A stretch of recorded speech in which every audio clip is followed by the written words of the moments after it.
Hey, bonjour à tous, bienvenue sur la chaîne de Phénoménal.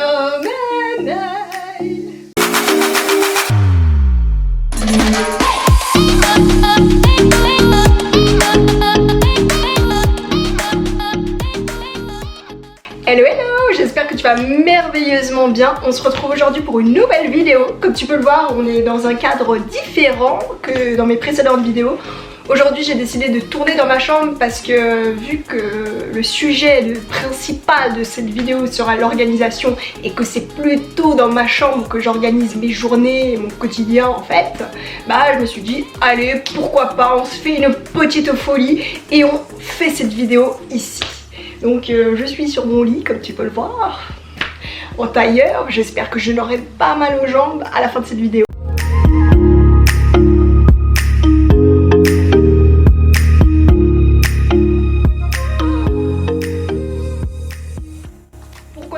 Important d'organiser ses affaires et de ranger sa maison, etc.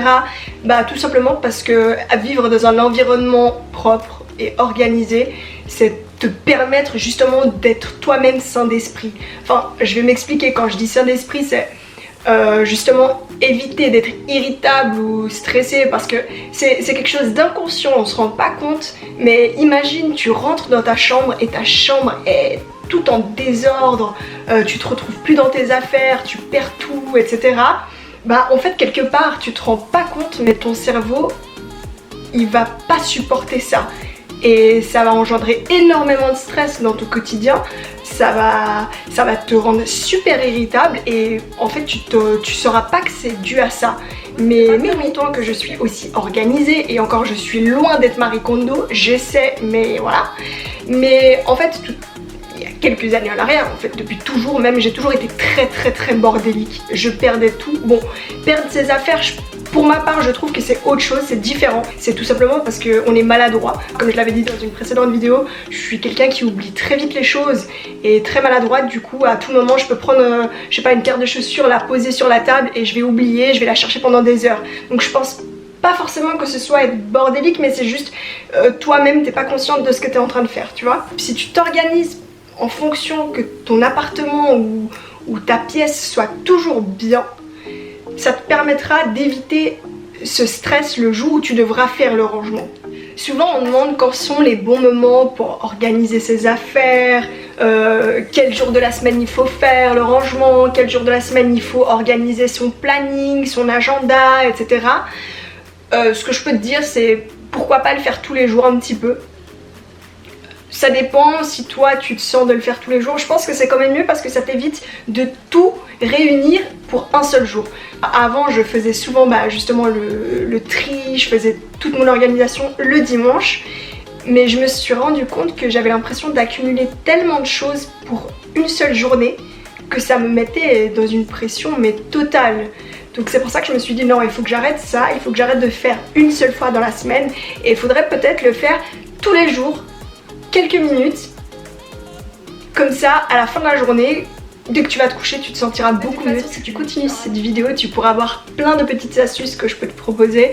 Il y a certaines choses que j'ai déjà mis en place depuis pas mal de temps et d'autres où c'est tout récent. Donc j'espère que ça pourra t'aider et je te propose de continuer la vidéo. Du coup pour commencer les astuces, je voulais te proposer deux règles qui sont ultra importantes, enfin en tout cas je pense. La toute première c'est la règle des 10. À la base la règle des 10 ça se fait plutôt le matin à ton réveil pour commencer bien la journée. Pour ma part je l'utilise plutôt le soir avant de me coucher. J'ai trouvé que c'était un peu plus judicieux, enfin je sais pas, en tout cas ça sonne mieux chez moi. Je vais t'expliquer comment ça fonctionne. Cette règle de 10, tout simplement je t'explique, tu te poses quelque part où tu te sens bien, où tu te sens à l'aise pour travailler ou pour réfléchir. Pour ma part c'est souvent soit sur mon bureau, soit sur mon lit. Donc tu te prends une feuille, un stylo, ce que tu as envie. Et en fait, tout simplement la règle des 10, c'est-à-dire 10 minutes, 10 objectifs.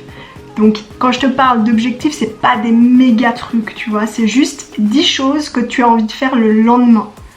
Donc qui dit faire le lendemain, je sais pas, aller promener ton chien à 5 h du matin, faire ta séance de yoga à 6 h du matin, tu vois, 10 objectifs que tu te donnes, des missions que tu te donnes pour le lendemain.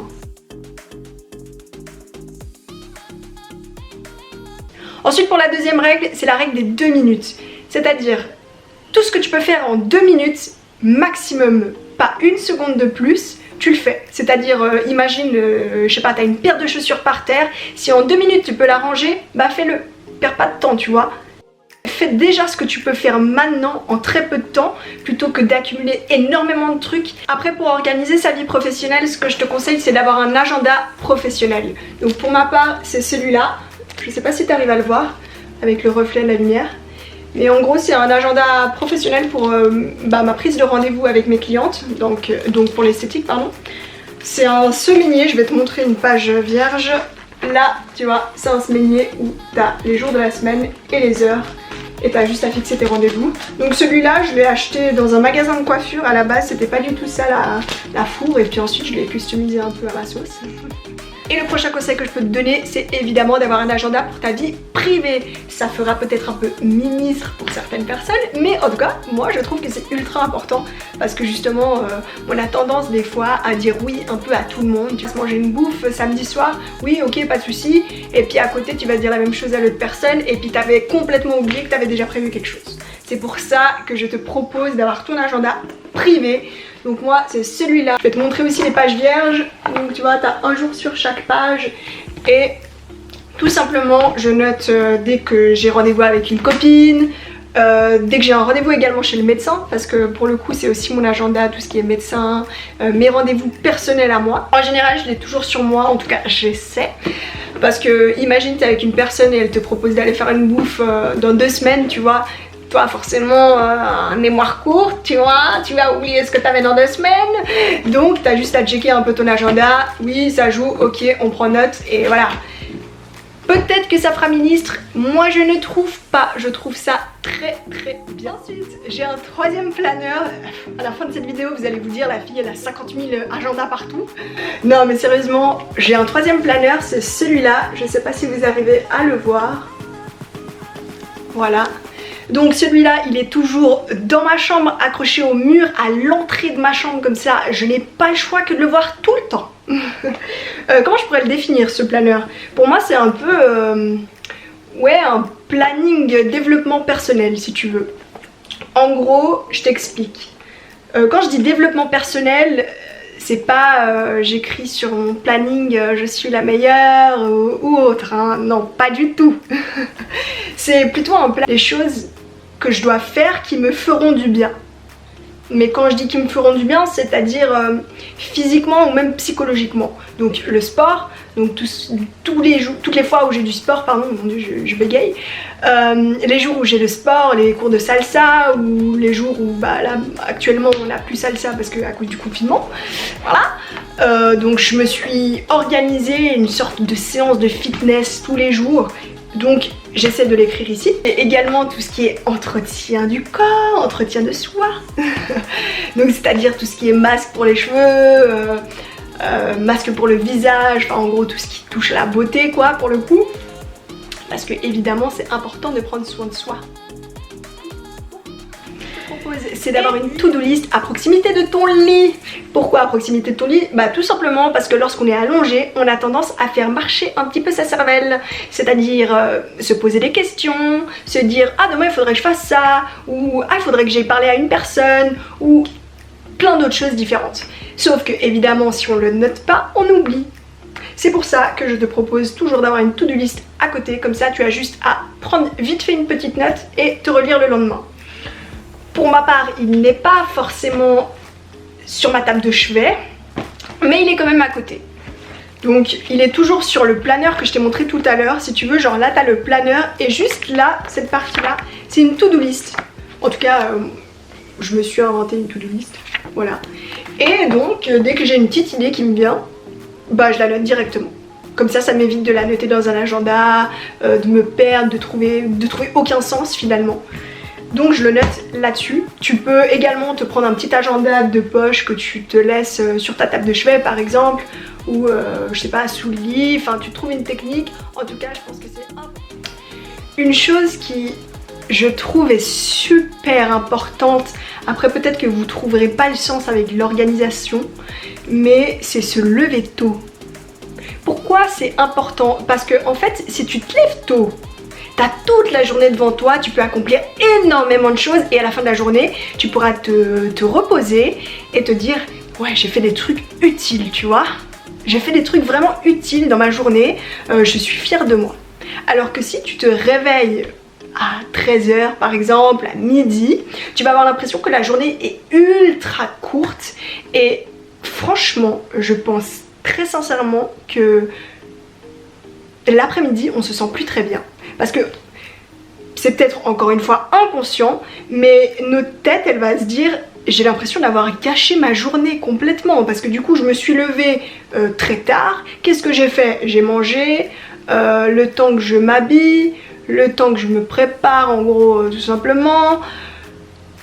Voilà, tu perds énormément de temps. Du coup t'auras quoi, 5 heures à tout casser dans ta journée pour t'organiser, faire des choses productives. Je trouve que c'est ultra dommage de se lever tard parce que finalement tu te rends compte que tu as gâché une journée. C'est vrai, malheureusement c'est vrai. Et les journées sont précieuses, donc je te propose de te lever très tôt le matin. Comme ça tu peux faire plein de choses et à la fin de la journée tu auras l'impression que tu as accompli ta mission sur Terre.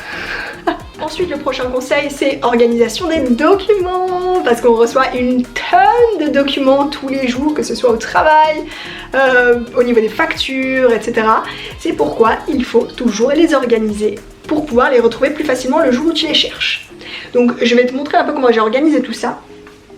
Alors là, le premier étage, c'est plutôt tout ce qui est livres.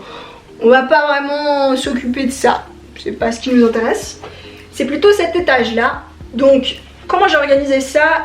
J'ai plutôt organisé ça soit avec des classeurs ou également avec des petites, comment on pourrait appeler ça, des petites boîtes en fait comme ça, que j'ai trouvé super sympa, que j'avais trouvé au Japon dans un magasin. Du coup j'en ai acheté 2 et ça me permet de classer certains documents. Ou j'ai également des petites fours comme ça avec des intercalaires. Je vous montre. Des petites intercalaires comme ça. Donc je te conseille clairement de mettre les choses les plus importantes dans tes classeurs, les choses que tu utilises le plus souvent, et ensuite les choses qui te sont moins utiles mais qui pourront te servir par la suite, de les mettre dans des petites boîtes ou dans des fours à intérieur. Ensuite je vais te montrer un élément ultra important, c'est comment j'ai rangé mon armoire, parce que évidemment je pense que c'est un élément très important vu qu'a priori on est censé être tous habillés, en tout cas la journée. Mais voilà, je vais te montrer tout ça.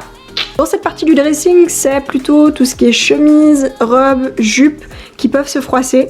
En général, c'est aussi les choses que j'utilise le plus car je suis très souvent en jupe et en robe, même si là actuellement ça se voit pas trop, mais vu qu'on va se terminer, un jean ça va très bien. Donc j'ai essayé de classer un peu par couleur, c'est pas toujours évident, mais en tout cas il y a à peu près les mêmes tons qui sont ensemble. Au milieu, il y a tout ce qui est veste, manteau. J'ai encore une doudoune, même si je sais qu'on est au printemps, mais je la laisse pour l'instant, et puis après je l'enlèverai. Les 2 premiers étages, ce sont mes sacs que j'utilise le plus. En bas, j'ai tout ce qui est gros pulls en laine, parce que j'adore les pulls en laine. J'ai essayé également de les classer par couleur. Sous mes manteaux, j'ai tout ce qui est chaussures. J'en ai beaucoup plus. Mais là, c'est plutôt les chaussures que j'utilise le plus. En général, comme vous pouvez le voir, c'est beaucoup des bottines, parce que j'adore les bottines. Et vu que c'est un peu la saison, voilà. En ce qui concerne les tiroirs, le tiroir du haut, c'est plutôt tout ce qui est écharpe, petit bandeau et bonnet. Mon tiroir du dessous, c'est les pyjamas, mes affaires de sport. Celui du milieu, c'est mes t-shirts et mes pantalons. Et la vidéo arrive à sa fin, j'espère que ça t'aura plu et que tu auras rattrapé plein de petits conseils pour utiliser toi-même chez toi. En tout cas, sache que pour ma part, ça m'a beaucoup aidé. J'espère que ça t'aidera également. N'hésite pas à me faire un retour si tu utilises certaines choses. Ça me ferait super plaisir. Et sur ce, n'oublie pas de t'abonner à ma chaîne YouTube, d'activer la petite cloche de notification et également de mettre un petit pouce vers le haut. Je te laisse également mes 2 comptes Instagram que tu peux aller follow de suite, ce serait chouette. Et puis je te fais plein de gros besitos.